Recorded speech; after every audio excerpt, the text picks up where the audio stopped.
right, so I am Doris, Thom. I was the rebel of the cushion line. When I joined General Motors and I went into the cushion line, there must have been roughly 80-some women working there. I was not too young. I had worked at Gilman's ahead of that. When the fellows went to war and became one of the engineers there, I worked for 2 years at Gilman's. Learned a lot. So when I heard that General Motors were hiring, I joined General Motors. My first job was hog ringing. Now that was a machine that you pull down from overhead, and I put a pad on the frame, and then I used this hog ringing machine, and I made some little round circles and attached it. I worked there for quite some time. I even ran one through a glove one day. And I didn't realize what I'd done until I saw the blood running. My foreman, Art Johnson, came over, took a look, and said, "Somebody take her to the nurse." He got pretty white. But these were things that happened. Things happened on your jobs. We worked on every job. But let me just say this. These people that I worked with were the best people in the world. And I mean it sincerely. Not only the women, but the men. But the one thing that was kind of curious, and that is we had all these women working on the cushion line, but they had men to relieve us. Even though some of these women had worked a long time and could work practically and do practically every job, the men relieved us because they received more money. Okay, that was one of the first lessons I learned. Okay? So I worked there roughly about 4 years. Well, while I was working one day, somebody said, you know, once a week, the officers and also the men, the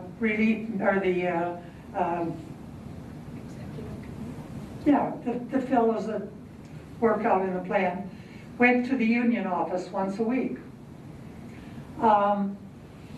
They need somebody over here for an alternate. Why don't you take the job?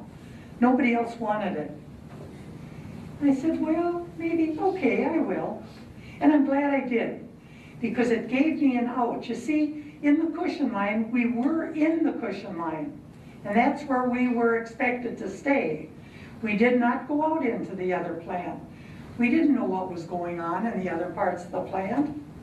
But because I became alternate, I got in the body shop, I got in the whole area around there, and I saw a lot of jobs that I thought, gee, you know, I wouldn't mind doing some of those myself.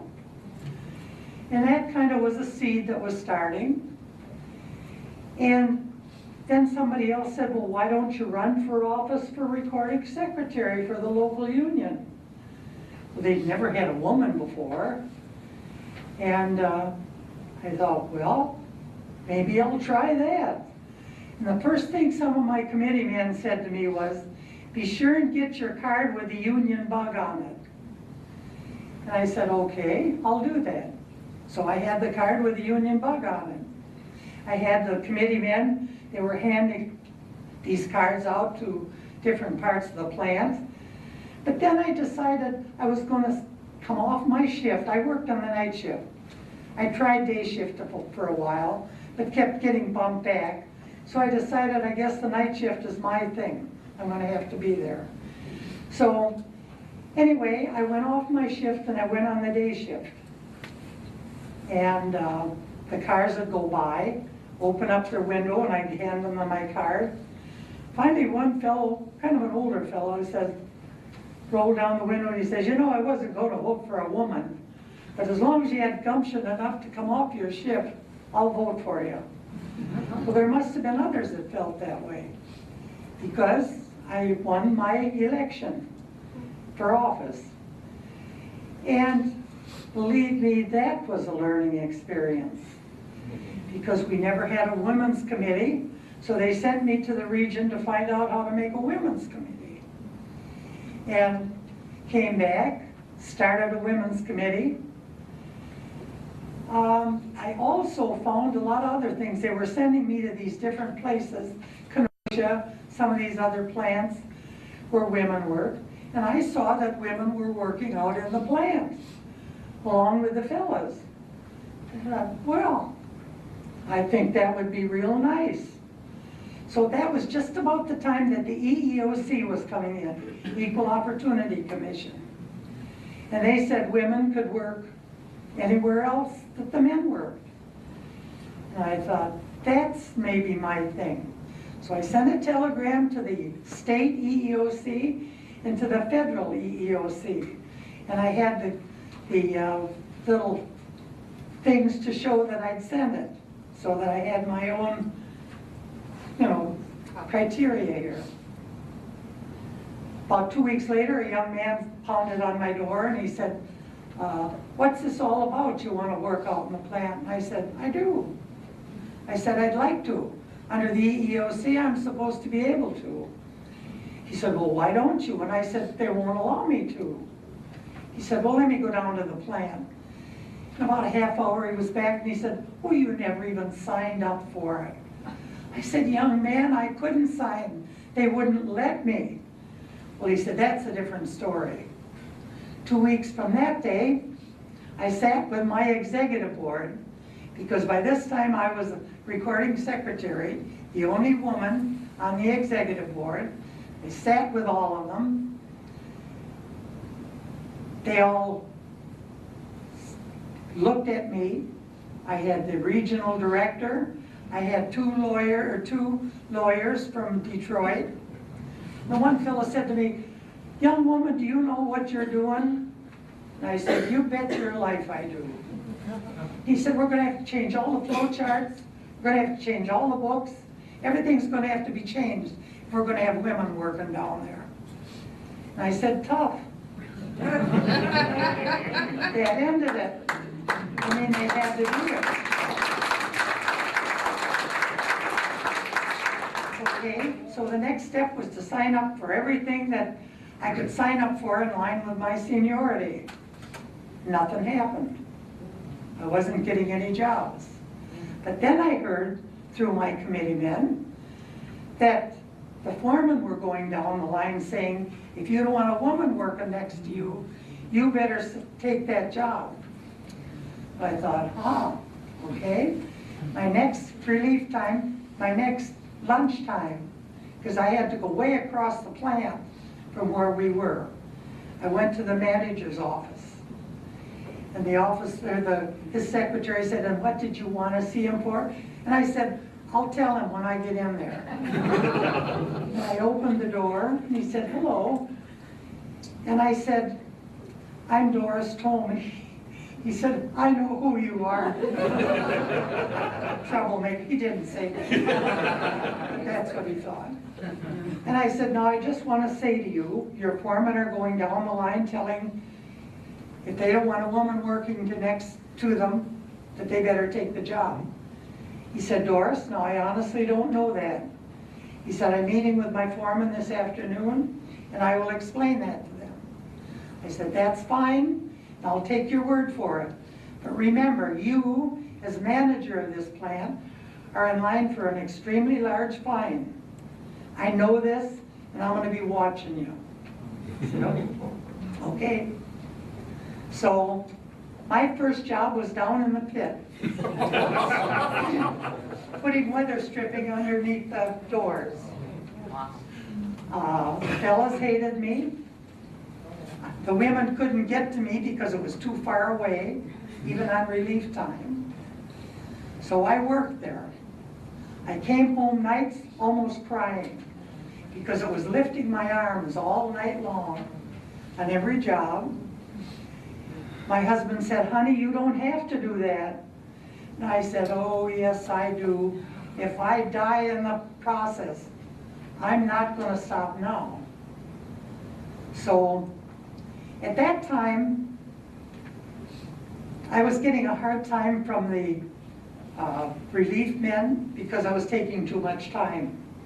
I was taking time going back and forth to the restroom, which was way down where the cushion line was.